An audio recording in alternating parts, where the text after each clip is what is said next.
पूरा एक संघर्ष जारी कर रखा है, लेकिन हमारे लोग हैं जो आए हैं वो थोड़ा एक बार बैठ के कोई बात को सुनेंगे, क्योंकि आदरणीय लाल सिंह जी को बोलना है।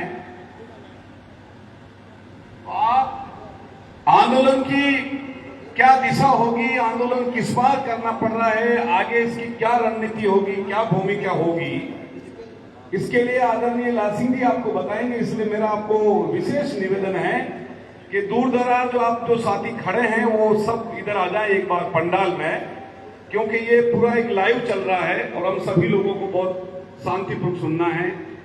आज की इन जेल भरो आंदोलन के दौरान सलूम्बर जिले के प्रत्येक गांव, प्रत्येक ढाणी से आप जितने भी घुमंतु विमुक्त जाति और डीएनटी समाज के सारे सूरवीर योद्धा, पंच पटेल और विशेष तौर से हमारे यहाँ के जो जिला अध्यक्ष है पशुपालक संघ के, डीएनटी समाज के, आप सभी लोगों ने प्रत्येक जगह पे जाके हमारे महिलाओं को, हमारे बच्चों को और हमारे नौजवान साथियों को आप लोगों ने जो जागरूक किया और जेल भरो आंदोलन को आपने सफल बनाने का काम किया, इसके लिए पूरा डीएनटी परिवार की तरफ से आपका कोटि कोटि वंदन। आप सभी लोगों को बहुत बहुत आपका आभार प्रकट करता हूं।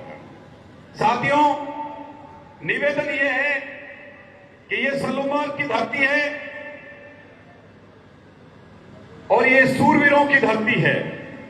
यहां का जो इतिहास रहा है इस क्षेत्र का, वो इतिहास अलग ही रहा है। तो आप उन धरती से आते हो, मैं आप सब लोगों को एक निवेदन करना चाहता हूं। आज इस मंच पे हमारे बड़े भाई आदरणीय लाल सिंह जी, भिक्खू सिंह जी, कालूराम जी जो हमारे कालूनाथ जी हैं, जो अलवर से हैं, सहअध्यक्ष साहब, हमारे चौहान साहब बड़े भाई जो कस्टम से बहुत बड़ी नौकरी में थे, उन नौकरी को छोड़कर और निजाने दिल्ली के अंदर उनका जॉब था, उनको छोड़कर आपके लिए प्रत्येक गांव, प्रत्येक ढाणी में जा रहे हैं। भिक्खू सिंह जी भी आपको पता है आईबी के अंदर डीवाईएसपी रेल के अधिकारी रहे, जो मेरे पहले जो भी भाषण दे रहे थे।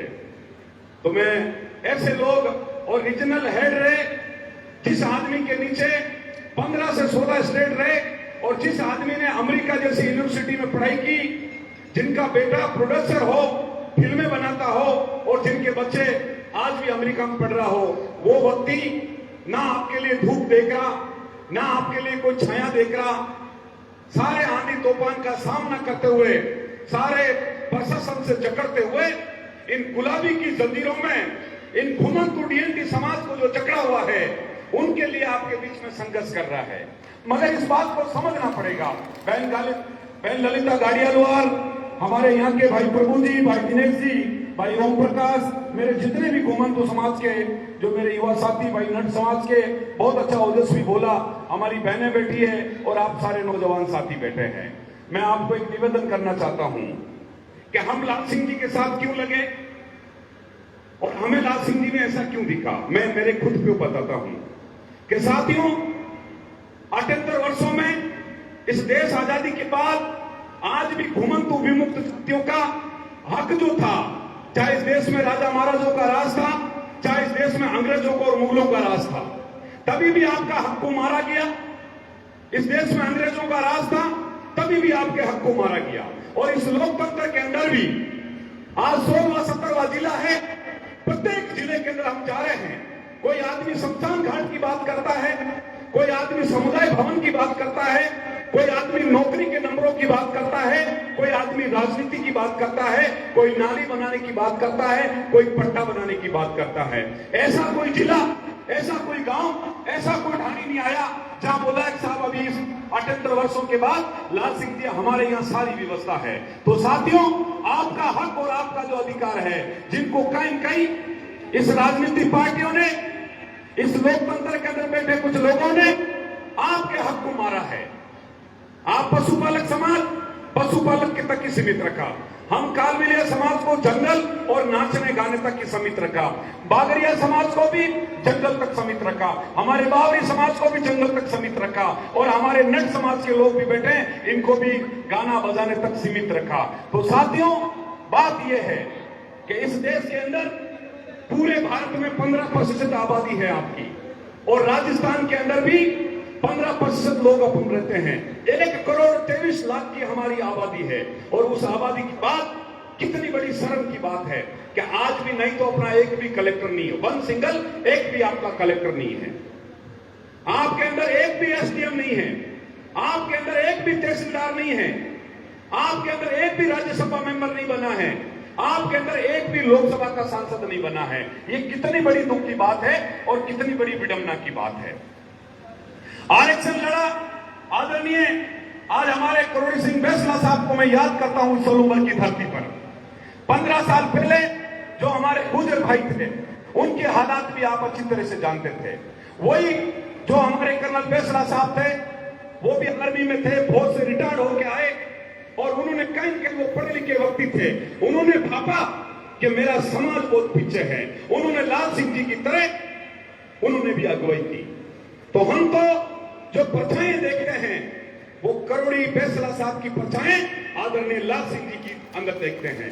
इस कारण छोटा छोटा समाज, छोटा छोटा समूह, जो गाड़ी अलवार की हमारी बहन बोल रही थी, एक कालबेलिया समाज का हमारा भाई बोल रहा था, भाई कोई तो शस्त्र की बात करता है, कोई हथियार की बात करता है, कोई बंदूक की बात करता है, कोई तलवार की बात करता है, और हमारे लोगों ने तो अभी क्या बोला कि हम सांप कोयले लेके आएंगे। तो साथियों, जिनके पास जो सौदा होगा वो बात करेगा। क्यों कि ये समाज काफी पिछड़ा हुआ है।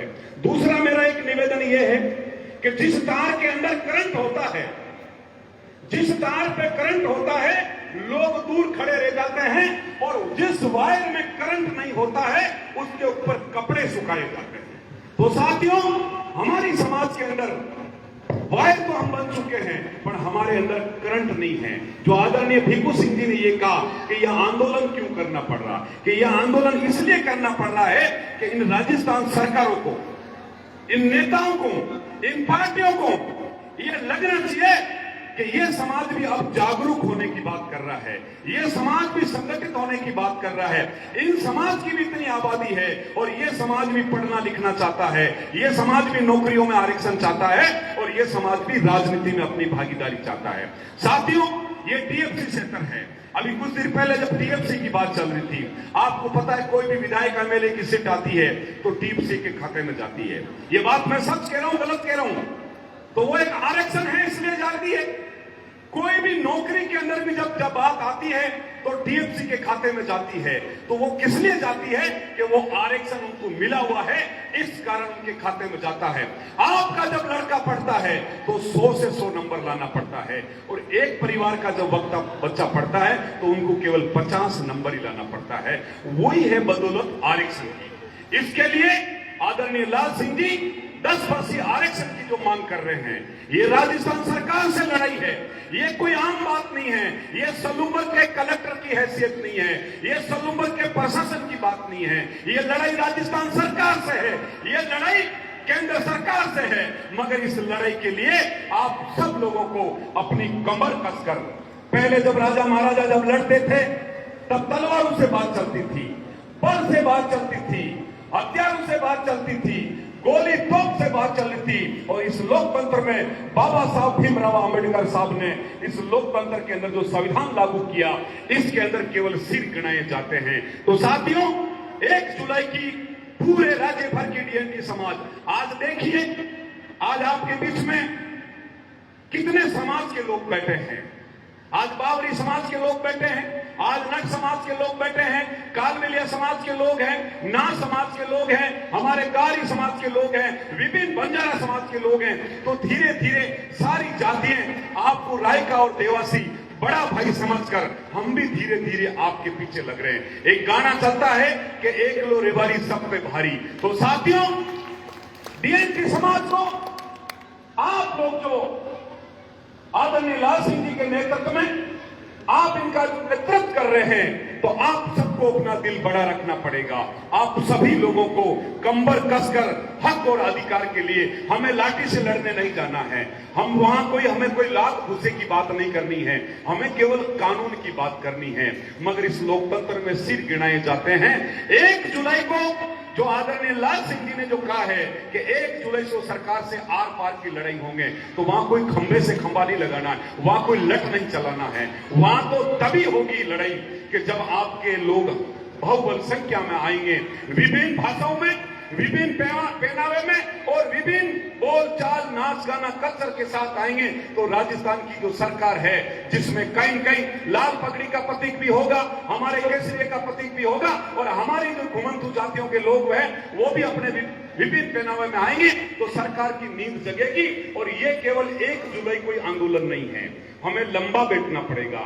जब हमारा निर्णय हो गया तो 1 घंटे में, और निर्णय हो गया तो हमें 2 दिन तक भी, हमें भूखा भी बैठना पड़ेगा, हमें वहां तपस्या भी करनी पड़ेगी, हमें वहां ठंड में बैठना पड़ेगा, धूप में बैठना पड़ेगा, बारिश में बैठना पड़ेगा, मगर जो सरकार की जो नबज है उस नबज को हमें दबाना पड़ेगा। और ये जो मांग है, अभी कुछ लोग कह रहे हैं साहब 50% से ऊपर नहीं, हम 50% से ऊपर नहीं चाह रहे। हम ये कह रहे हैं कि ये 32 जातियां हैं, 24 जातियां ओबीसी की है, जिसमें रायका, रेवाड़ी, ये गाड़िया, लोहार, बंजारा, ये 24 जातियां उसमें आती है। 8 जातियां हमारी है, जो कालबेलिया, सांसी, कंजर और बावरी, ये हमारी 8 जातियां। 3% हमारा खुद का हिस्सा और 7% आपका ओबीसी वर्ग का हिस्सा, जिनके लिए इंदिरा सैनी केस में सुप्रीम कोर्ट ने ओबीसी वर्ग के लिए ऑर्डर कर रखा है। सुप्रीम कोर्ट से ऊपर कोई नहीं होता है, तो ओबीसी वर्ग के लिए इंदिरा सैनी केस में कोई भाई पढ़ा लिखा है तो नेट पे सर्च करके देखिए कि इंदिरा सैनी केस के अंडर रिट पिटिशन में आपकी डीएनटी जातियों को सब कोटे के लिए और आरक्षण के भीतर ही आरक्षण की व्यवस्था का ऑर्डर किया है। और हमारे एसी के अंदर चंद्रचूड़ बेंच ने, चंद्रचूड़ का मतलब हाकम का नाम है, जज साहब का नाम है, चंद्रचूड़ बेंच ने इन हमारी जो 8 जातियां हैं इनके लिए भी हमें अलग से हमारा कोटा रिजर्व करने की, आरक्षण के भीतर ही आरक्षण की बात है।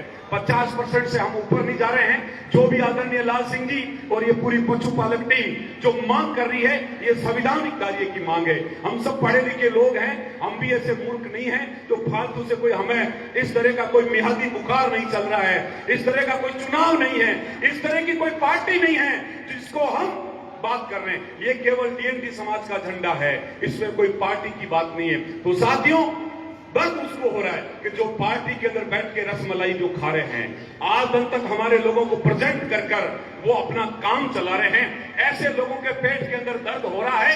ऐसे लोग कहीं कहीं हमारे लोगों को भ्रमित करने का काम करेगा, मगर 1 जुलाई को आर पार की लड़ाई होगा। उस लड़ाई में आप लोग हिम्मत के साथ, कोई ट्रेन से, कोई निजी गाड़ी से, कोई बस से, हम सब लोगों को डीएनटी समाज का झंडा लेकर आदरणीय लाल सिंह जी का हाथ मजबूत करने के लिए, डीएनटी समाज की आवाज मजबूत करने के लिए आप सब लोगों को आना पड़ेगा। आप सब लोगों ने सलूबर की धरती पर हम लोगों का इस तरह का जो स्वागत किया, मैं उनके लिए आपका कोटि कोटि वंदन करता हूं। आप सभी लोगों को बहुत बहुत धन्यवाद। और पुनः 1 जुलाई याद रखना है, और कल डूंगरपुर में भी है। जो भी हमारे नौजवान युवा साथी है, आपको टाइम मिले तो आप लोगों को वहां पे भी आना है। और विशेष तौर से कालबेलिया समाज, हमारा नट समाज और घुमंतु जातियों के लोग जो आप आए हैं, आप लोग भी प्रत्येक जाओ। ये पंचवाद, पटेलवाद, ये जो है इनको थोड़ा दूर करो और समाज के बच्चों की बात करो, समाज के शिक्षा की बात करो। आज भी तो हमारे लोग ये कह रहे हैं, रात को मैं एक बस्ती में किया है, बता रहे साहब पूरी जमीन हमारे एरिया की जो बिजली विभाग है उसके 4 चौक, मैं लाल सिंह जी को कहना चाहता हूं, 150 घरों की बस्ती है और 4 चौक पर बिजली विभाग की बाउंड्री लगी है और अंदर ये लोग बैठे हैं। तो आप लोगों को मजबूत बनेगा।